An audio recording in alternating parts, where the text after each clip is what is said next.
2 to 3 year tours in support of one of our most visible forward deterrence missions, including personnel who support operations tied to the DMZ.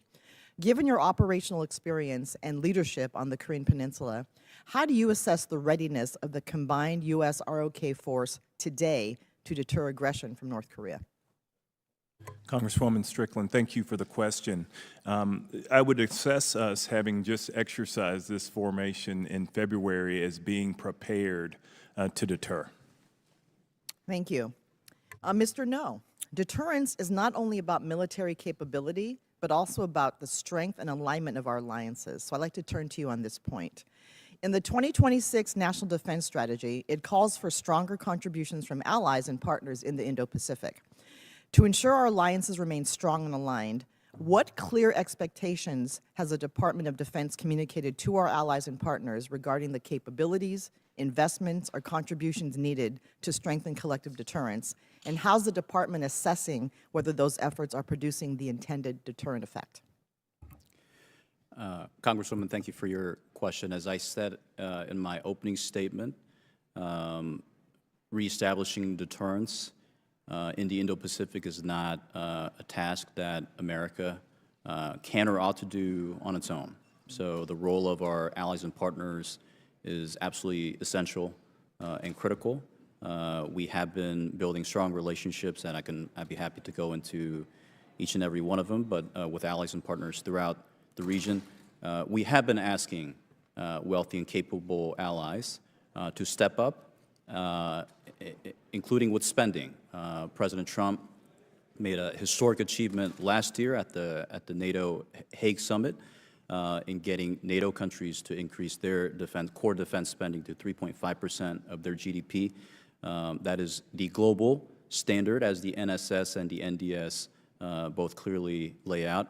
We are asking our allies and partners to do that, to increase spending and to meet the global standard. And we're seeing progress. Republic of Korea a couple months ago became the first non-NATO ally to commit to increasing spending to 3.5% of their GDP. And as the chairman mentioned, Taiwan is also taking significant steps to increase its spending. So we're seeing progress across the board, and we'll continue to push our allies and partners to do their part. Where's Japan as far as their spending?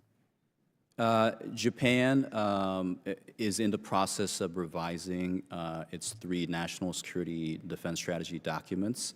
We're in constant communication with our Japanese counterparts, allies, on this issue, and we look forward to seeing progress on this front. Gentlelady from Washington's time has expired. Chair, now recognize the gentleman from Mississippi, Mr. Kelly. General Brunson, I also want to commend you on having a sergeant major for a father. I have a first sergeant for a father who's passed and a brother who was a command sergeant major. And as an officer, I don't know how to act right, but I do know what right looks like. I find myself well associated with those comments. You know, and that being said, I see sergeant major and senior enlisted leaders there on the back row.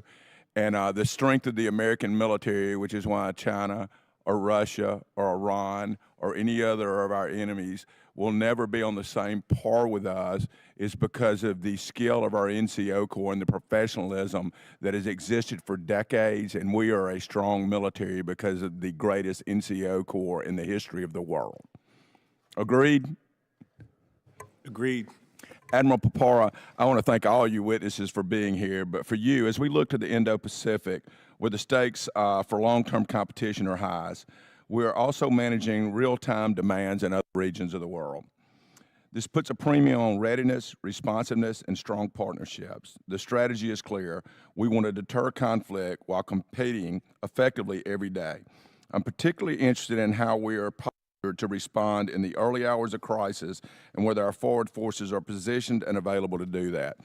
And Admiral Papara, as part of the President's budget, the Navy has requested a significant increase in ship procurement in line with the President's Golden Fleet Initiative.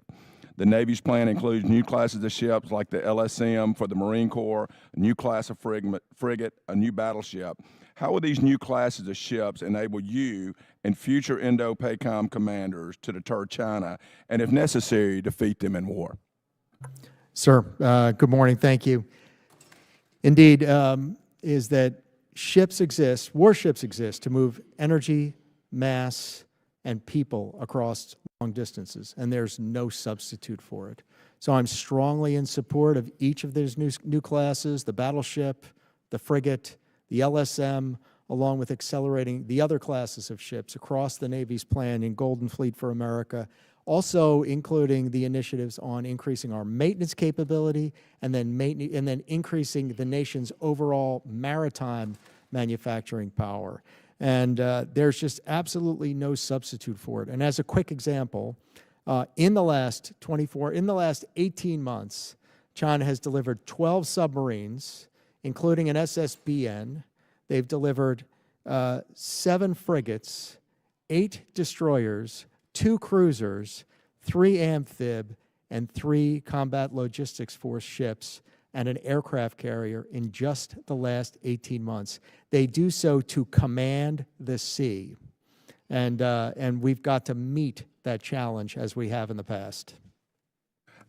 I had a question from a reporter yesterday asking me about what I thought about the Golden Fleet and the battleships and all that. And listen, it's still something that's maturing in process. But the bottom line, the investment of billions into that program on the left end still is still, whether it's in a carrier, whether it's in a destroyer, or whether it's in the new battleship, but still is still. So the procurement of all those things left of build is still important regardless. And what I know is our infrastructure here in America, which is why I have the Ships of America Act with Mr. Garamendi and members of the Senate, it's important that we invest. If we're going to be a maritime nation, it means we have to build ships, we have to train sailors, both civilian and military. How important is it, logistics, in a place like the Pacific, which is so far to get? How important are refuelers, both on the sea and in the air, to your mission?